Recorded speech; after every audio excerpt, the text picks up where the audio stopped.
What's up, everybody?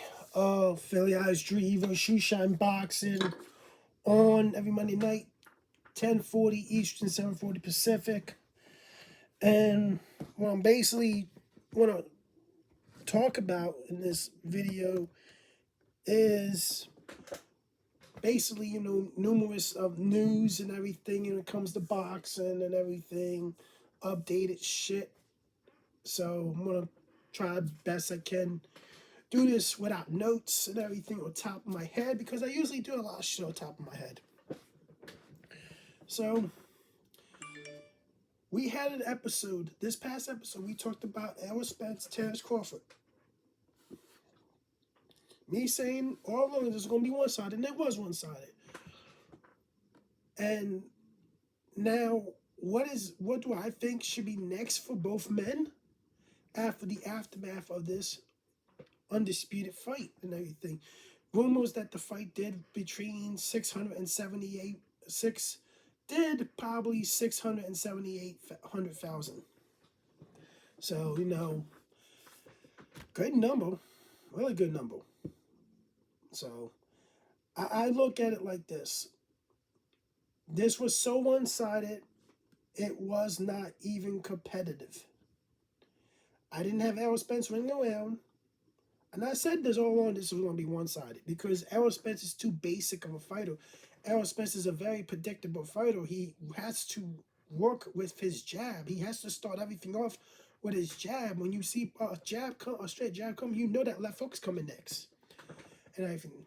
So what is next for Errol Spence? We talk about the loser first. Errol Spence. What's next for him? Tell you the truth, my opinion, I think he needs to retire. I really think that he's just he took a beating, and like it was a real bad beating. He was outmatched by the better man and everything. And it's fucking a shame that other YouTubers are, especially ones that support Errol Spence, are making excuses for him and everything. And I want to address that real quick. I understand why you guys do this, because you know there are people that are dumb enough to super chat you, to become members of your channel because you're saying shit, because they thinking the same shit that you're thinking that shit. So you saying that shit because they're thinking that shit too. And you're making them think that shit. And you know they're dumb enough to pay you for it. You're stealing their money. And to tell you the truth, they deserve to have their money stolen because how stupid they are. And not realize that he was beaten by the better man. There were so many different ways how Terrence Crawford won this fight. It wasn't even funny. But you continue to make excuses, because they're the fighters. That's the fighter you support. Instead of being an unbiased content creator, you want to be someone that wants to be biased and everything. Fine, you have a right to be that way. But to be honest with you, you don't deserve to even commentate or report on the sport of boxing because how biased you people are. And it's a shame. But continue having the dumb motherfuckers pay you in super chats and everything. You making a good living off of it. I see making some money off of it. But I'm going to keep it 100. I'm an unbiased motherfucker.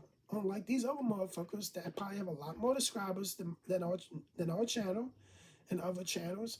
But I'm not going to change because this is how I am. This is me. This is me 100. So I'm going to keep it like that. But let's get back to this. Let's get back to the subject about it.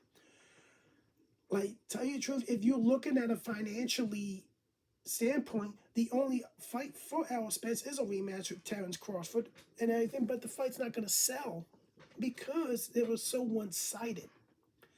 And two, it's just going to be the same fight, even if it's at 154. It's just going to be the same fight again. Errol Spence loses 10 out of 10 times.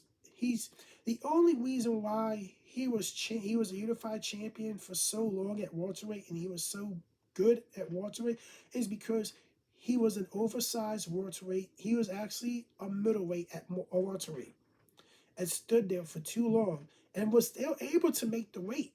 I'm not gonna deny he was still able to make the weight, but he was able to be bigger than all these other welterweights and be able to outpower them. That's the reason why he was so successful at these events, at these fights. And Terence Crawford, you know, he just exposed him.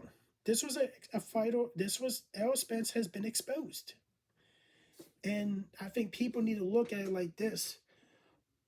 PBC took another big L from our from a top ranked fighter or a free agent. Terence Crawford's a free agent.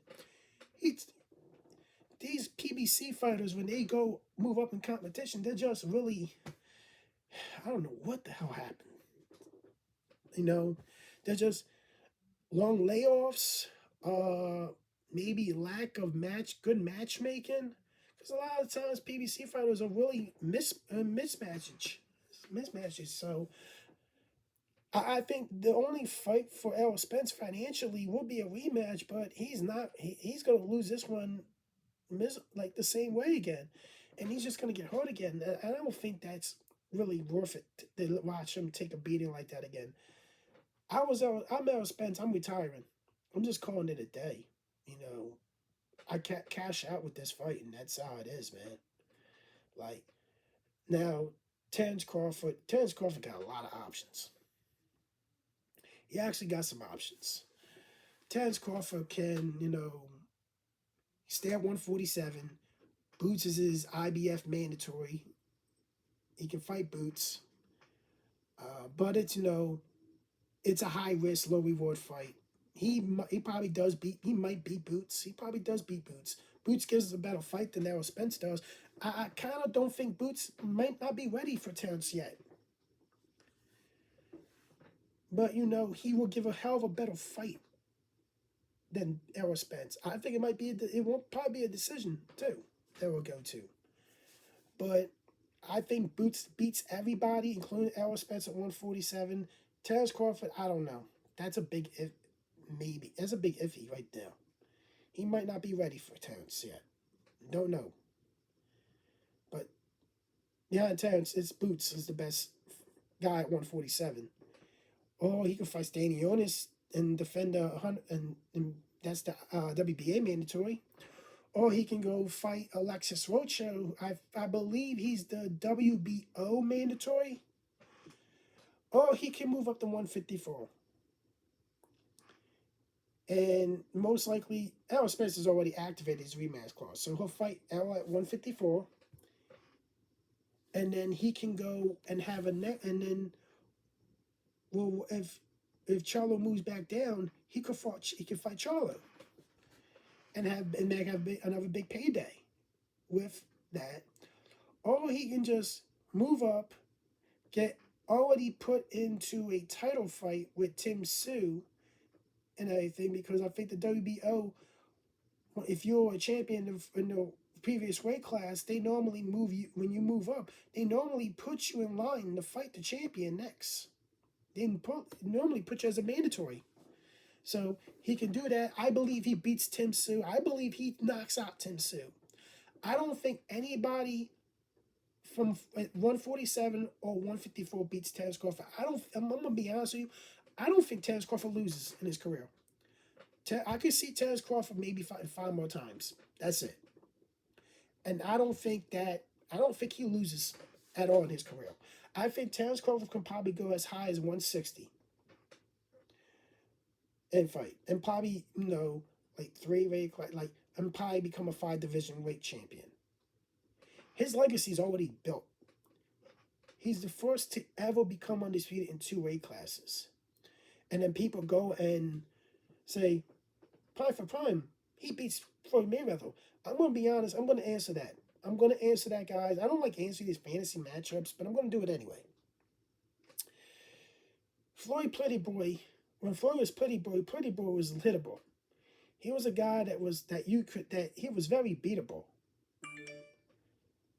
And when he became money, he was more defensive minded. But I'm going to be honest with you guys. I think Terence Crawford beats both versions of Floyd. I think Terence Crawford is a better fighter than Floyd Mayweather. And I don't give a fuck what anybody thinks. Terence Crawford beats both versions of Floyd Mayweather. He knocks out Pretty Boy. He gets a decision win over Floyd, over money. And I'm telling you this right now. I think if you, at the end of the day, if you're ranking the greatest boxers of all time, Terence Crawford will probably be higher than Floyd Mayweather. I don't even consider that 50th win legit because it's against a guy that made his debut as a UFC fighter. It should have been an exhibition. So, but now Terence Crawford is the pound for pound #1 fighter in the world, and I have as not unanimously #1. He's the best fighter in the world, no doubt. And then I'm looking at other people's pound for pound list and everything. They still, a lot of them still have Canelo above Bivol, and I'm like, what? No. Bivol jumps Canelo because he beat Canelo. Let's put that out there right now. That happens. Now, some people have Gervonta Tank Davis. A lot of people have Gervonta Tank Davis on the pound for pound list. He should not be on the pound for pound list because he really, his accomplishments were grabbing a bunch of Reggie belts, secondary belts, and really best guy he really beat was Leo Santa Cruz and everything. Like if I was, and then you would have like who like those other people that are like there's two names that I would take off the list, and you know, my #1 is Terence Crawford, my #2 is Alexander Usyk. In race 3. #4, I will have to go. #4, I will actually pick Demetrius Bivol. #5, Arthur Beterbiev. #6, Canelo. #7, Tyson Fury. #8, I will go Jamil Charlo. #9, Devin Haney. You know, #10, Vasily Lomachenko. You know, that would be my pound for pound list. And people ask, oh, Loma, you're a Loma fanboy. And like, why is he on the pound for pound list? Here's the thing. Loma is still active, and Loma's accomplishments got him on the pound for pound list. The pound for pound list is all about accomplishments and how active, and for the active fighters now and what they're accomplished. That's what the pound for pound list is and everything. Loma's the fastest of 3 weight division championships. Loma's resume speaks for itself. And you can dispute that fact that Loma beat Devin Haney and should be arguably undisputed right now. He should be getting a rematch, but he's probably not. Honorable mentions, I will put Shakur Stevenson in too. Because Shakur Stevenson's the future. I think the only guy that has the best shot of beating Shakur Stevenson is Lomachenko. You know, other than that, I don't see nobody in those weight classes beating Shakur Stevenson. And I really just seen it be a good fight between Loma and Shakur. I think it's a really close fight. I will pick Loma slightly because I want to see how Shakur. We don't know how Shakur will react to somebody fighting somebody with movement like Loma. So we'll see how that goes if that ever was to happen. But I think the next fight, I think one of them's gonna fight Kambosos next, and I think both of them stop him and make it look easy than Devin Haney did it. So in other news, you know, Demetrius Boo Boo Andre and David Benavidez are in talks for a potential fight in October, November of this year. Tell you the truth, it's a mistake for David to fight Boo Boo. I'm sorry. I don't think David Benavidez beats Demetrius Boo Boo Andre. I think the two people besides Canelo that beats David Benavidez is David Morrell and Demetrius Boo Boo Andre. Like, guys, you gotta look at it like this. The one thing Caleb had a lot of success against David Benavidez. The only thing that was the difference in that fight, Caleb Plant did not possess the power to keep David Benavidez honest. Demetrius Andrade does. And it's going to be a totally different fight when you can box, and you're fighting someone that can box, that has the power to back you up and keep you back and everything. Don't get me wrong, he's taking a big fight. Gotta give him props for it and everything. He's showing people, hey, I need to fight Canelo next. And I'll be honest with you, he gets past Boo Boo, he does need to fight Canelo. I think Canelo needs to give him that fight. I think that like this, I always said I always said that the Jermall Charlo Canelo Alvarez fight is a cherry pick, and people could keep bringing up fights and everything. It's Jermall Charlo is not going to bring the power up from 154 to 168. Canelo's going to stop him. And that's how I have Canelo winning in 8 rounds. Now, but I also look at it like this, man. Charlo has a decision to make. Does he move back down to 154 or does he move to 160?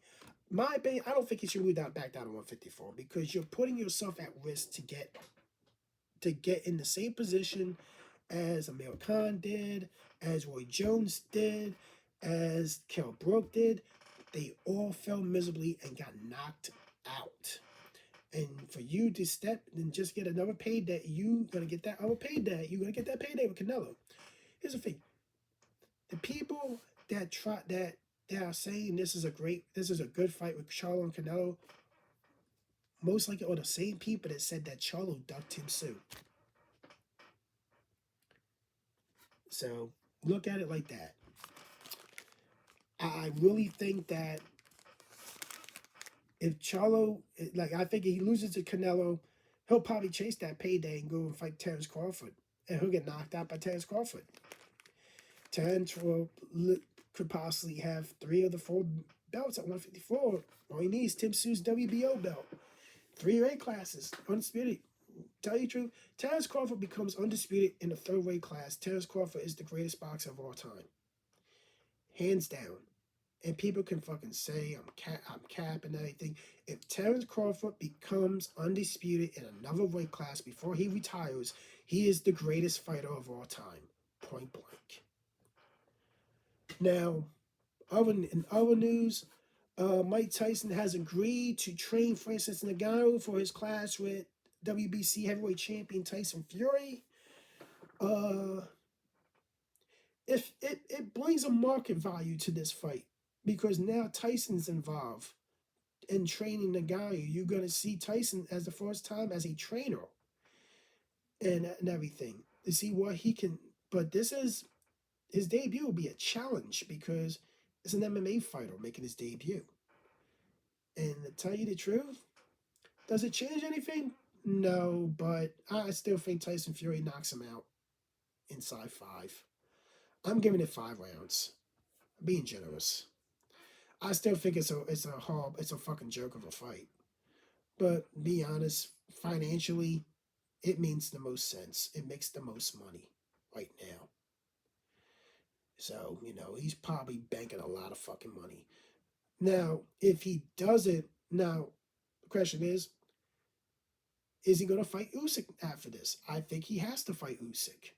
But I'm going to say this to everybody that demands Tyson Fury be stripped.